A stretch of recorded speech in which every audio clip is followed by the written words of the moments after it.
अस्सलाम वालेकुम dear student, आज हम लोग नेक्स्ट लेक्चर को स्टार्ट करेंगे। लेक्चर नंबर 4 है, चैप्टर नंबर हमारे पास 16 है, सेकेंड ईयर का स्पोर्ट एंड मूवमेंट का। हम लोग प्लांट की मूवमेंट को डिस्कस कर रहे हैं और आज हम लोगों ने पैराटोनिक मूवमेंट पर बात करनी है। पैराटोनिक मूवमेंट कैसे होती हैं? हम लोग कहते हैं दो तरह की मूवमेंट होती है, due to the internal cause, due to the external cause. इससे पहले हम लोग जो डिस्कस कर चुके हैं वो सारी की सारी हमारे पास क्या थी, ड्यू टू द इंटरनल काज। अब हम देखते हैं कि किस तरीके से एक्सटर्नल काजेस की वजह से प्लांट के अंदर मूवमेंट होती हैं। उन तमाम मूवमेंट को हम लोग दो बड़े ग्रुप में हमारे पास डिवाइड कर लेते हैं, ट्रॉपिक मूवमेंट में और नॉस्टिक मूवमेंट्स में। ट्रॉपिक मूवमेंट्स क्या होती हैं? जो हमारे पास बॉडी या curvatures of the whole organism, यानी प्लांट की जो बॉडी है वो एज ए होल कर्वेचर, जो उसका घुमाव होता है, जब उसका घूम जाती है वो टूवर्ड द स्टिमुलाई। अब वो स्टिमुलाई कोई लाइट भी हो सकती है, ग्रेविटी भी हो सकती है, टच की वजह से भी हो सकती है। तो हम कहते हैं जो ट्रॉपिक वर्ड है, ट्रोपोन्स एक ग्रीक वर्ड है जिसका मतलब होता है टर्न से निकला हुआ है, इसे हम कहते हैं इनकी मूवमेंट जो क्या है वो ट्रॉपिक मूवमेंट कहलाती है। तो हम कहते हैं ट्रॉपिक मूवमेंट, ट्रॉपिक जो है वो ड्राइव किया गया है ग्रीक वर्ड ट्रोपोन से, टर्न की वजह से। और जब प्लांट की जो कर्वेचर्स हैं, जो उसकी पूरी बॉडी का घुमाव हुआ है वो एज अ होल किसी स्टिमुलाई की तरफ जाता है, तो हम कह देते हैं कि हमारे पास क्या है जी, लाइट, ग्रेविटी और टच वो स्टिमुलाई हो सकते हैं। तो इसी बिना पर हम लोग कह देते हैं हमारे पास वो है ट्रॉपिक मूवमेंट है। अब जिसकी वजह से होगी हमने उसी तरह का ट्रॉपिज्म कह देना है। जैसे हमारे पास ड्यू टू द सनलाइट है, तो सबसे पहली कैटेगरी हमारे पास है फोटोट्रोपिज्म।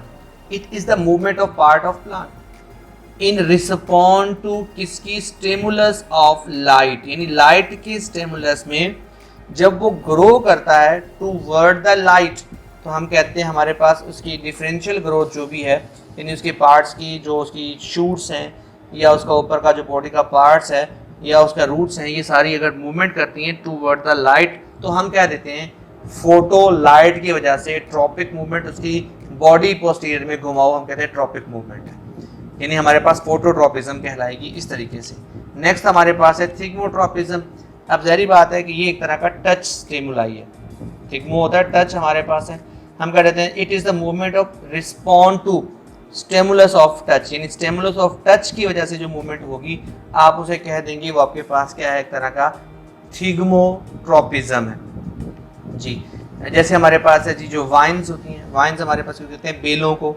क्लाइंबिंग ऑफ वाइन किस तरीके से हमारे पास दिखाएगी, जिस तरीके हमारे पास की सपोर्ट के साथ वो ग्रो करते हुए ऊपर की तरफ चढ़ती हैं, हम कहते हैं हमारे पास उनकी क्या एक तरह की थिग्मोट्रोपिज्म है, पैराटोनिक मूवमेंट की किस्म है, जिसमें हम लोग कहते हैं ट्रॉपिक मूवमेंट को डिस्कस कर रहे हैं। थिग्मोट्रोपिज्म क्या है, स्टिमुलाई ऑफ टच की वजह से जो हमारी ग्रो होती है, ठीक है जी। किसी इसकी एग्जांपल क्या है जी, वेन्स जो बेलें होती हैं, इनके किसी सहारे के साथ, किसी सपोर्ट के साथ क्या होता है, क्लाइंब अप कर जाना।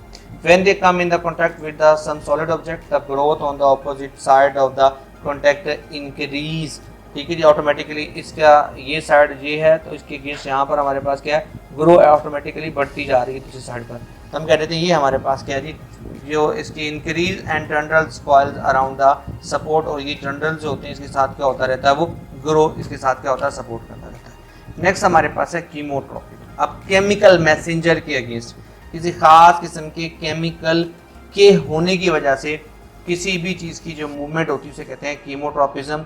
फंजाई हमारे पास हैं, कीमोट्रोपिक मूवमेंट दिखाते हैं।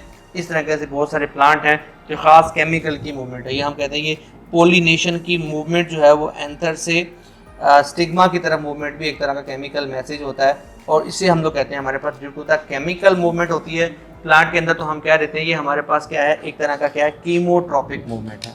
नेक्स्ट हमारे पास है due to the water, hydrotropism.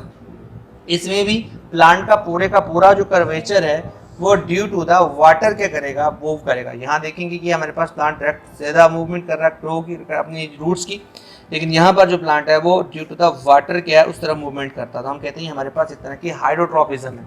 Hydrotropism में जैसे ट्रॉपिक मूवमेंट मैंने बता दिया, due to movement of curvatures, curves बनकर या किसी भी तरीके से वो अपने आप को लेकर आगे जाते हैं टूवर्ड द स्टिमुलाई, हम कहते हैं वो हमारे पास ट्रॉपिक मूवमेंट्स हैं।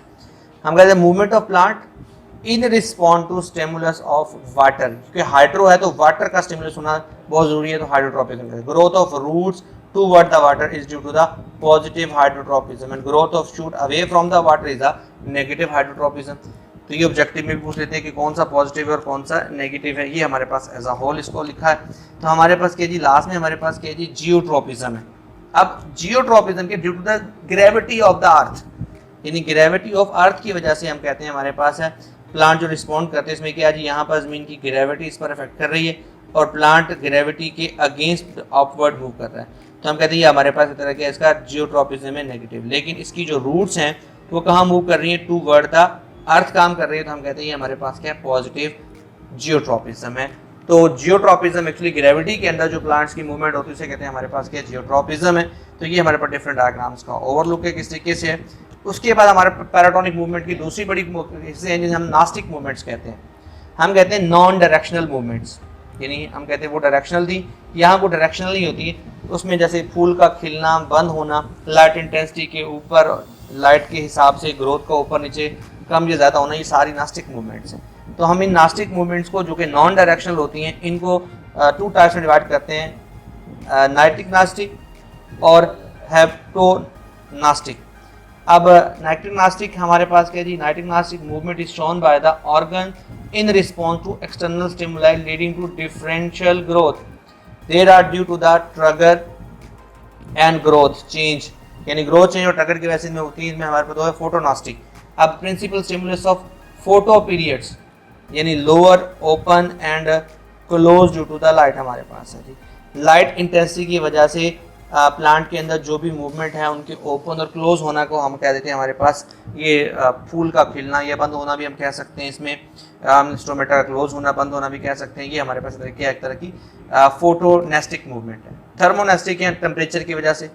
Tulip close at the night because the rapid growth in the lower side हो रही होती है और by upward and inward bending of the petal ये होती है, इनकी क्या होती है, ये थर्मोनेस्टिक होती है। फिर मैं बता रहा हूँ ये नॉन डायरेक्शनल होती है, ओवरऑल हर साइड पर बराबर हो रही होती है, इसलिए हम कहते हैं हमारे पास थर्मोनास्टिक है। हेप्टोनास्टिक मूवमेंट होती है जब हमारे पास नॉन डायरेक्शनल मूवमेंट, वो डायरेक्शन नहीं होती है लेकिन यहाँ पर कांटेक्ट होता है। आपने देखा होगा वेनिस्ड फ्लाई ट्रैप, एक हमारे पास वो मक्खियाँ पकड़ने वाला जो होता है हमारे पास प्लांट होता है, हशरात को कैप्चर करने वाला जो प्लांट होता है, वो जैसे ही हशरात उसके अंदर आते हैं वो फौरन से क्लोज कर लेता है। असल में उनकी वो जो क्लोजिंग मूवमेंट है एक नॉन डायरेक्शनल मूवमेंट है, इसलिए ऐसी मूवमेंट को आप लोग क्या बोल देते हैं, ये हमारे पास क्या है, नास्टिक मूवमेंट है।